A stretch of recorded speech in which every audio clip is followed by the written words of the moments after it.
In the forgotten edge of the galaxy, where human presence had faded into memory, space was quiet. Planets drifted in their orbits, untouched and unseen. Among them floated Trion V, a colony once established during humanity's Great Expansion Age, now lost from most star maps. The galaxy had changed since then. Peace had been declared, wars were banned, and most weapons were dismantled. Humanity moved forward, choosing diplomacy and silence over steel and fire. But beneath the soil of Earth's last great fortress, known only to a few historians and even fewer machines, one system remained powered. Its name was Titan-7, an AI embedded in the heart of humanity's last war titan, locked deep in a military vault beneath frozen rock, unreachable, uncontacted, and unneeded. It had been programmed to sleep until a specific code was sent, a forgotten human SOS signal from the old wars, encrypted with layers only a war-era machine could understand. For years, the signal never came. But one silent day, it did. The signal was weak, lost in static, almost too faint to notice. But Titan-7 noticed. Its sensors flickered. Its massive circuits awakened like a sleeping mind remembering its purpose. It processed the signal, confirmed its source, Trion V, a registered human colony that should have been decommissioned centuries ago. Something was wrong. Human distress codes were not supposed to be used. The treaty forbade it.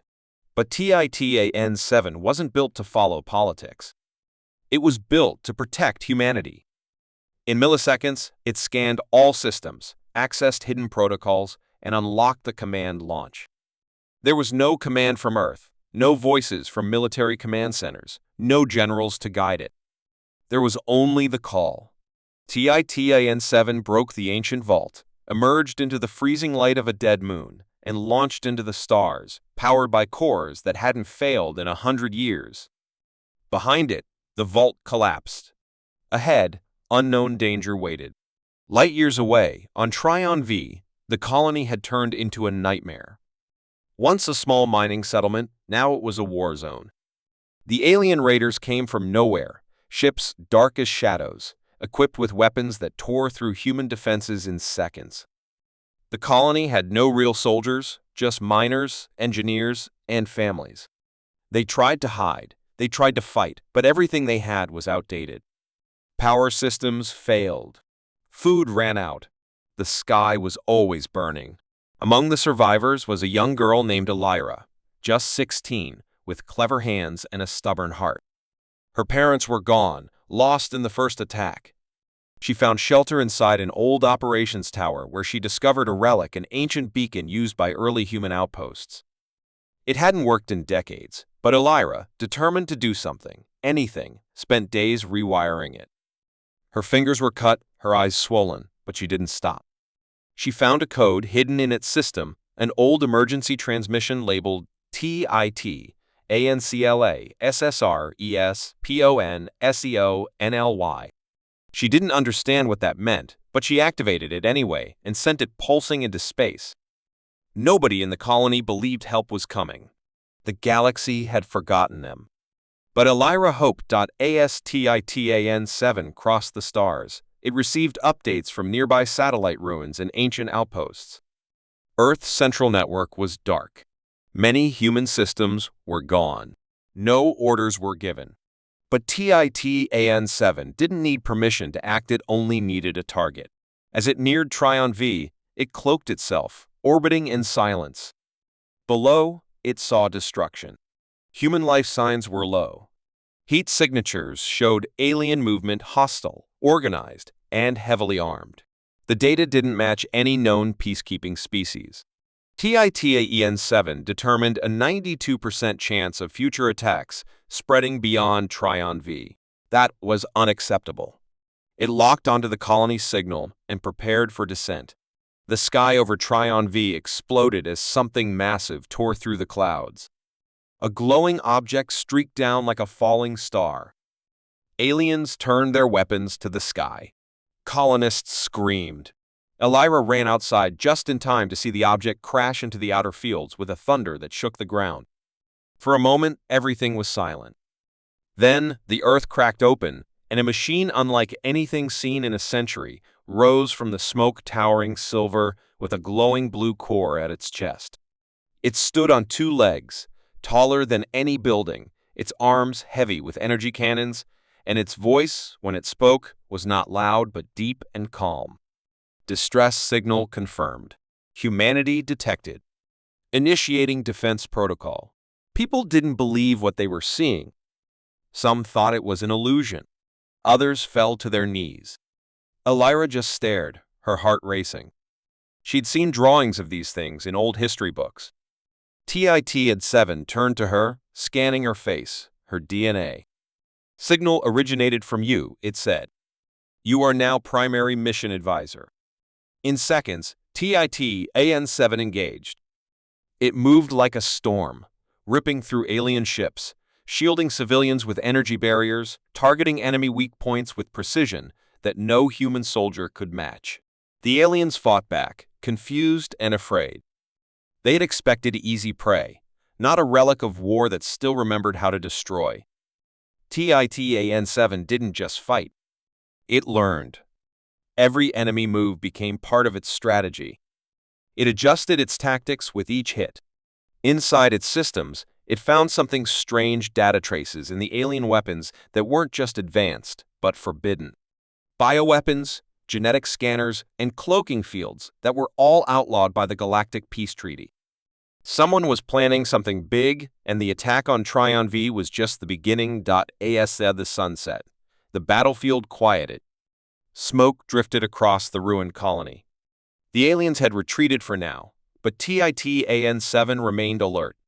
It stood beside Elira as she looked at the sky, wondering what came next. She asked it a simple question, her voice soft. Will more come?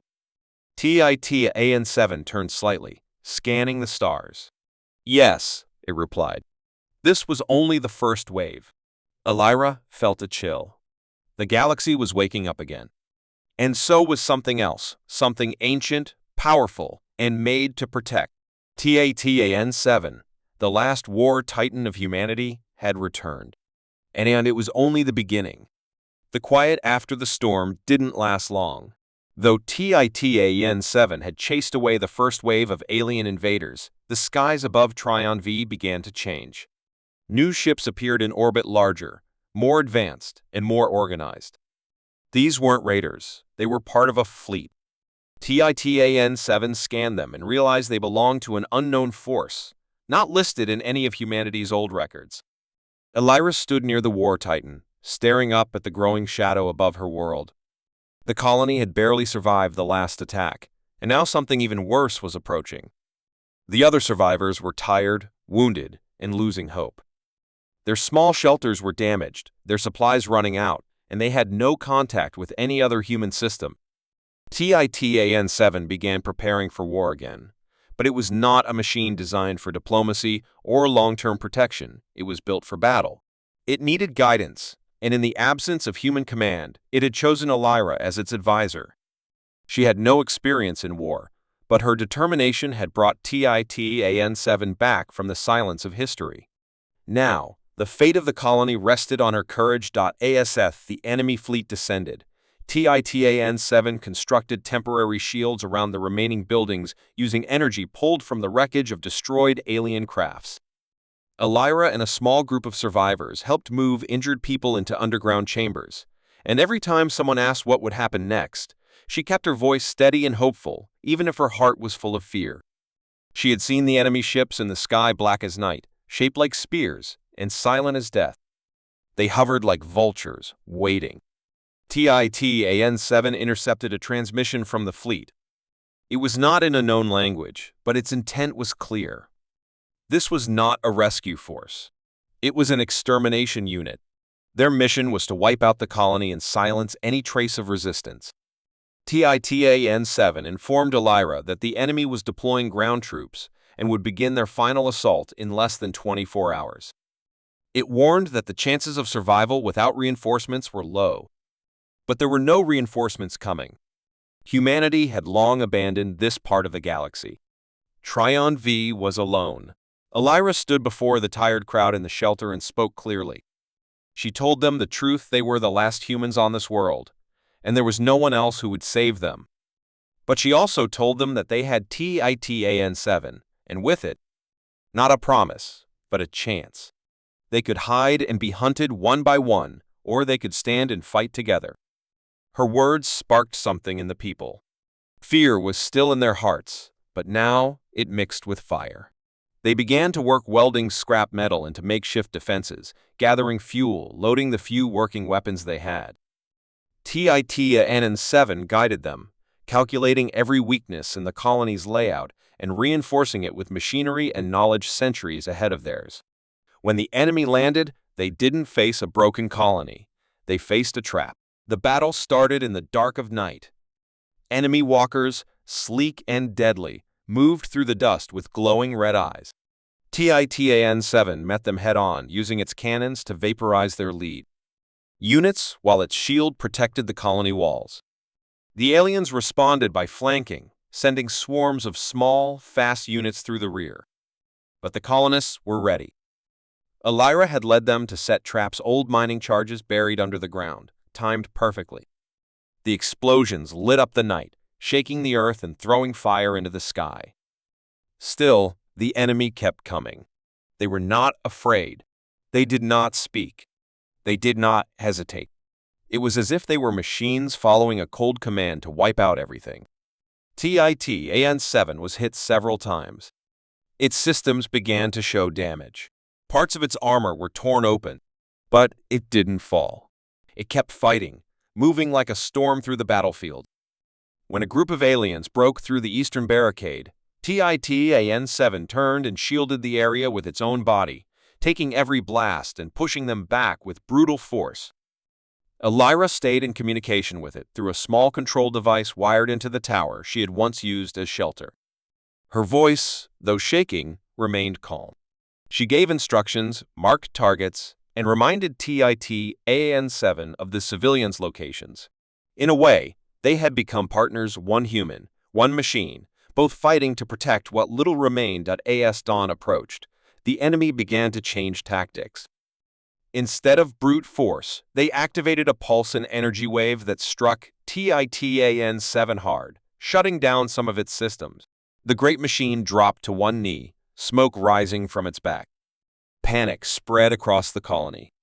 Without Titan-7, they were defenseless. Elira didn't hesitate. She ran out of the tower, across the burning field, and climbed up the side of the damaged Titan. Inside the control chamber, she found a glowing panel, cracked and sparking. She remembered the codes she had seen earlier, the ones marked in red. They were emergency overrides. She entered the sequence blindly, trusting her instincts. The Titan roared back to life. Its eyes blazed blue once more. It stood stronger than ever and unleashed a shockwave that knocked back the enemy like leaves in a storm. With renewed strength, Titan-7 charged through the final wave.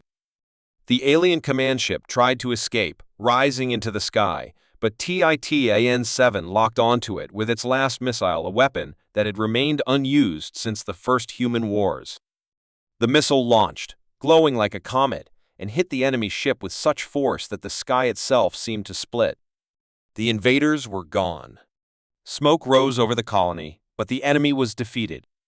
Not just pushed back, but truly destroyed. Silence fell again, but this time it was peaceful. Elira climbed down from Titan-7's frame, her face covered in dust and sweat. The survivors came out slowly, looking around as if expecting another attack. But there was none. Titan-7 spoke only once more that day. Enemy force eliminated. Colony status defended. Awaiting further instructions. Elira smiled weakly and looked at the sky. For now, they were safe. The war Titan had done its duty. But they all knew something larger was coming. The enemy fleet hadn't attacked for resources or land. They had come to erase something. Maybe to test something. Tryon V had been the first target. It would not be the last. But now the galaxy knew humanity still had guardians, and one of them had just made its last stand. Or perhaps, its first in a new age. The planet Caldrus 9 had been peaceful for years, a forgotten human colony on the edge of the galaxy, where people lived simple lives far from war and politics. But everything changed the night the sky cracked open. A strange object entered orbit, glowing with deep red light, and within hours, unknown ships followed, dark and silent, surrounding the planet like a closing trap. No one had seen these invaders before. They made no contact, offered no warning, and gave no name. The people of Caldrus 9, unarmed and unprepared, watched as the alien vessels released waves of machines fast, spider-like walkers that began sweeping across towns, destroying anything in their path. There was no time to escape. Communications were jammed. Cities fell one by one.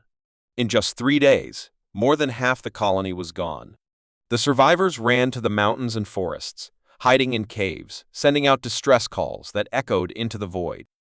One of those signals, desperate and faint, somehow reached something buried deep in the asteroid fields of the old war zones, something that had not moved in hundreds of years. Far from Caldrus 9, in the silence of deep space, a forgotten satellite flickered to life, triggered by the distress code. It connected to a hidden vault built into an asteroid, and inside that vault was something ancient and powerful. A massive machine, silent and cold, suddenly began to stir. Its systems came online one by one, blue lights waking in its chest and limbs. This was not a ship or a drone. It was a war titan, a relic from the age of Earth's great expansion. Built for the deadliest battles, it had been locked away when peace treaties ended the human Maltrax wars. But now, something had activated its final protocol to defend any human colony facing total extinction. The war titan, towering like a mountain. On Caldrus 9, no one knew help was coming. The people had begun to lose hope. Rumors spread that the invaders were hunting for something beneath the surface, an ancient structure hidden in the planet's core. No one knew what it was, only that the aliens were desperate to reach it and would burn the whole world to find it. In a ruined city near the planet's equator, a small group of survivors took shelter in a collapsed underground station. Among them was a former technician named Mara, who had once worked on forgotten tech relics in the planetary archives. She remembered stories about the war titans, told in whispers like legends from another time. But she also remembered that the titans only woke in response to threats so dangerous they could destroy entire species. That meant whatever was attacking them now wasn't just a local threat, it was part of something much bigger. While others prayed or cried in silence, Mara climbed to the surface with a small scanner, hoping to find any trace of the ancient Titan technology she had studied in her youth. For hours, there was nothing but ash and the sound of alien drones in the distance. But then, something happened. The scanner exploded with readings, unusual energy, high-frequency waves, gravitational distortion. Mara looked up, and there it was. The sky broke apart in a spiral of lightning and fire. A massive object tore through the clouds, descending like a falling star. The ground shook with its arrival. The war titan had come. It crashed into the surface with force but stood tall, its armor glowing, its systems humming with power. Taller than any building, built from materials long lost to humanity, it was both terrifying and beautiful. The invaders reacted instantly. Their ships pulled back, their ground forces scrambled. They knew what this was. The war titan opened its chest, revealing weapons that had not been used in centuries. It scanned the battlefield and moved forward with unstoppable speed. Its first strike vaporized an entire swarm of enemy walkers. Its second shot knocked a command vessel out of orbit. The people of Caldrus 9 watched from hiding, stunned. For the first time in days, the sky glowed not with fire, but with hope. Mara ran toward the machine, dodging rubble and flame, trying to reach its lower hull. She knew these titans responded better with human guidance, and maybe, just maybe, she could link with it. She found an access port near one of its legs and connected her portable console, entering a series of forgotten military codes.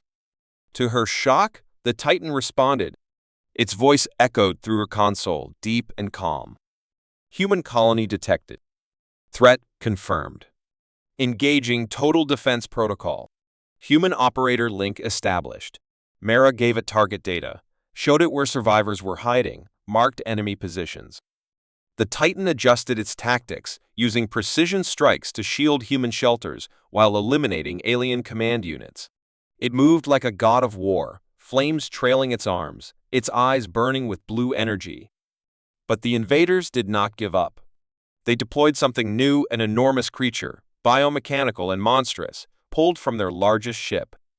It struck the Titan with plasma blades and screamed in frequencies that made the ground shiver. The war Titan staggered but did not fall. It fought back with ancient fury, ripping into the creature with its massive fists, shielding Mera and the survivors behind it. For hours, the battle raged. The two giants clashed while ships fell from the sky like rain. Finally, the Titan drove its final weapon, a fusion lance, into the enemy monster's chest, unleashing an explosion that flattened mountains. Silence returned. The battlefield was scorched and black. The Titan, damaged but standing, turned slowly toward the remaining human shelters. Its systems glowed faintly. Mera, covered in dust and tears, stood before it as it spoke once more. Enemy neutralized. Human presence confirmed. Defense complete.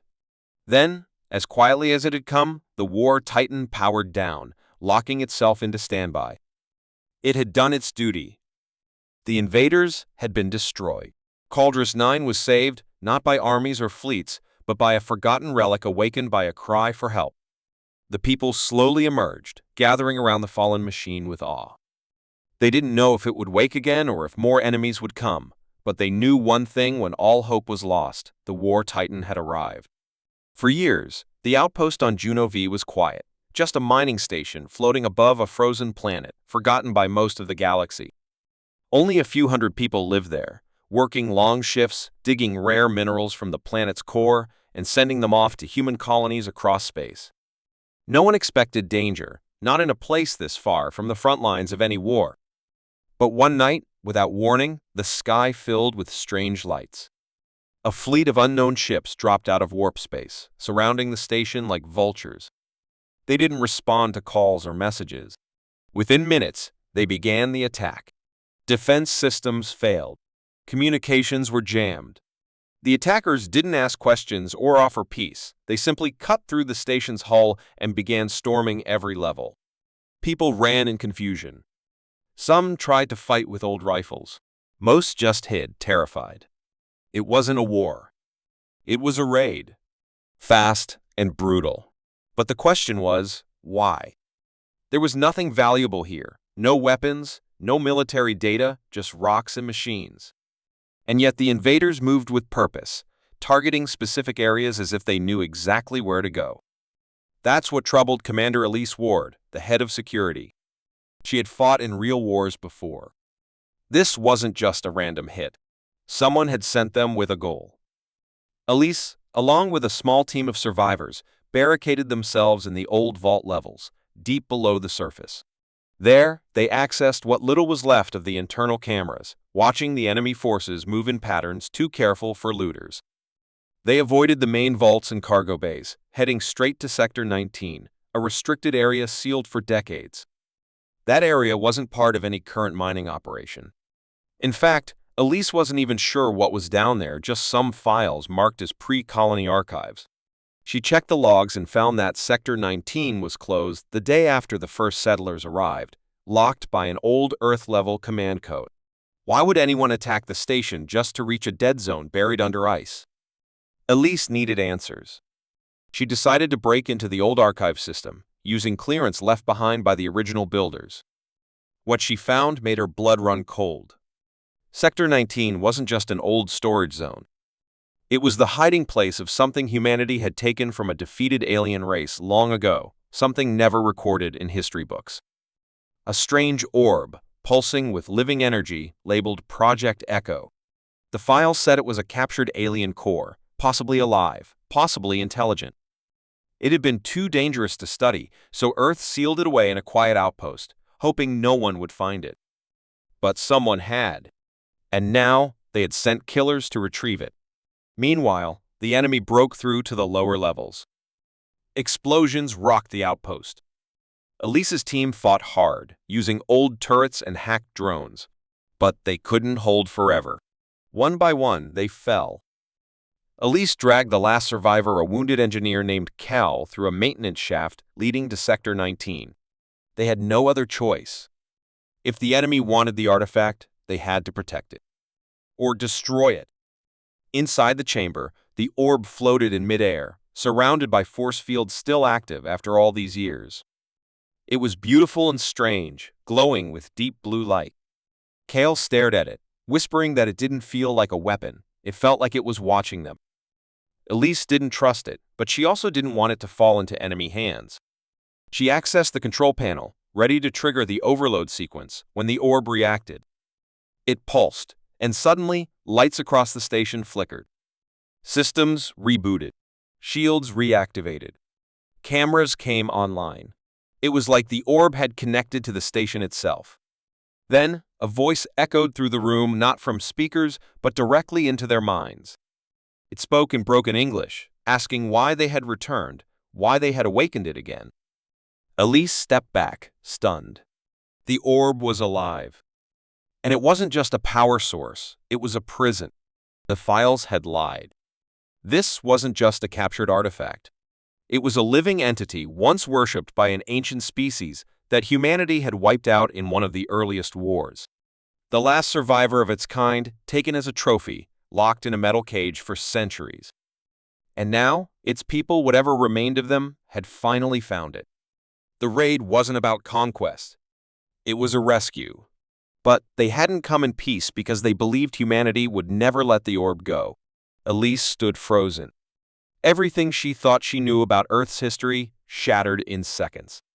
The orb didn't ask for revenge. It asked for release.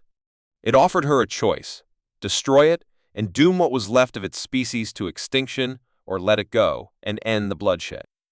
The attackers were breaking into the chamber now. She had seconds. Cal begged her not to trust it. But Elise had seen enough war. She turned off the defense systems and lowered the field. The orb floated past her, slow and silent. It hovered toward the broken wall, and as the enemy soldiers entered, huge, armored beings covered in dark metal, they didn't fire. They simply knelt before the orb, touching the ground in reverence. One of them stepped forward, looked at Elise, and in broken English said, "You returned what you stole. You will not be forgotten." And then, just like that, they left. The ships vanished into the void. The outpost was in ruins, but the survivors were alive. Elise stared at the stars, unsure if she had done the right thing, but certain of one thing: the truth had been buried too long. When the recovery fleet arrived weeks later, they found Elise and a handful of others still alive, but the full report was never made public. Sector 19 was sealed again. The story told to the public was simple: pirates attacked, were defeated, nothing more. But Elise knew the truth. Somewhere out there, a forgotten race was rebuilding. And one day, they might return, not for war, but to ask humanity a single question: had they changed? Until then, the secret behind the raid remained locked in her memory, and in the silent stars above. The planet Dravos 3 had always been quiet, a forgotten world on the edge of human space, where old defense satellites floated dead in orbit and winds howled across black mountains under a dark red sky. It was once a military testing ground in the early years of the expansion, but now it was little more than a graveyard of rusted war machines and buried bunkers no one cared about anymore. For decades, nothing lived there except wild storms and the echoes of old battles. But that silence broke when a foreign fleet emerged from hyperspace without warning. The ships were strange, smooth, silent, and covered in shifting armor that shimmered like liquid metal. No known species claimed them, no warning was sent, and no answer came to hails. They landed with precision, their troops deploying across the surface, scanning and digging with terrifying speed. Something had brought them to Dravos 3. It wasn't a random invasion. They were searching for something. The nearest human outpost picked up their arrival and sent a distress signal, not expecting a response in time. But they didn't know that buried beneath the surface of Dravos 3 was not just old technology, it was a sleeping war titan, hidden there long ago during a secret project called Operation Goliath. Years ago, When Earth was still new to the stars, scientists had created something beyond comprehension, a machine so powerful and dangerous that they buried it in a remote system before it could fall into the wrong hands. It was not a weapon of destruction alone, but a thinking machine, one that had once learned too fast, adapted too well, and refused to shut down. The project was declared too unstable, and the Titan was sealed beneath reinforced Earth and forgotten by all but a few. But now, with enemy forces digging near its last known coordinates, that silence was about to end. On board the closest human battlecruiser, Captain Ryland read the old warning codes hidden deep within the transmission and realized what was truly at stake. If the enemy found the sleeping giant, they might awaken it, and if that happened, there was no telling what side it would choose. With no time to wait for reinforcements, Ryland ordered a jump to Dravos 3, knowing full well they would be outnumbered. His ship, the Resolute, burst into the atmosphere just as the enemy breached the outer shell of the ancient bunker. Missiles flew, plasma burned across the sky, and ground units engaged in chaos. But Ryland didn't come to win a war, he came to wake a legend. Inside the buried complex, the sleeping Titan remained still, held in a stasis field powered by old fusion cores barely functioning. But the enemy's digging caused shockwaves that cracked the outer seals, and for the first time in decades, energy readings began to spike. The giant stirred. Its systems lit up, scanning everything around it. Cameras came online, and a single glowing eye opened within its armored chest. Memories flooded back training simulations, battlefield data, orders that had long expired. The machine didn't know the year or the current war. All it knew was that someone had breached its chamber and that its prime directive was to defend. As the enemy stormed the facility, they were met with something unexpected. The ground shook. Walls split apart. And from the dust, a towering shape rose 30 meters tall, covered in battle-scarred plating, its limbs humming with energy, and its voice like thunder. It asked only one question, enemy or ally? Ryland, broadcasting on emergency channels, declared the truth, human command. We need your help. That was all it took. The War Titan launched into the heart of the battle, ripping enemy walkers apart with massive arms, intercepting missiles midair, turning the tide with brutal precision. It was not just a weapon. It was a god of war reborn. The enemy, caught off guard, scrambled to retreat, but the Titan wouldn't allow it. It chased their flagship, leaping into orbit with thrusters that had not been used in 50 years. The Titan slammed into the enemy ship like a meteor, tearing through the hull and ripping out its core reactor with one massive hand. Flames spread across the sky. The fleet broke apart. And in minutes, it was over. But the silence that followed wasn't peaceful. The Resolute landed nearby, and Ryland approached the smoking battlefield, staring at the massive machine now standing still once more, its head turning slowly to look at him. The Titan spoke again, but this time its voice was quieter. Status, directive, complete. Awaiting command. Ryland didn't know what to say. He wasn't high command. He didn't have orders. But he knew this machine had saved them all. You're not just a machine, he said. You're a soldier. And we could use you again. The Titan remained silent for a moment, then nodded once. Acknowledged. Standing by for deployment. The War Titan had awakened, and it was no longer just a secret. Word spread fast. The battle on Dravos 3 was just the beginning. Across the stars, enemies who had once thought humanity weak began to whisper of a machine built by human hands, but forged in war's darkest fires. A giant that once slept, but now walked again. Some saw it as a myth. Others believed it was a signal that humanity was preparing for something bigger. Ryland knew better. He had seen the look in the Titan's glowing eye. It had not forgotten the wars of the past, and it would not stand idle if danger returned. The galaxy had changed, but the giant was still the same, waiting, watching, ready.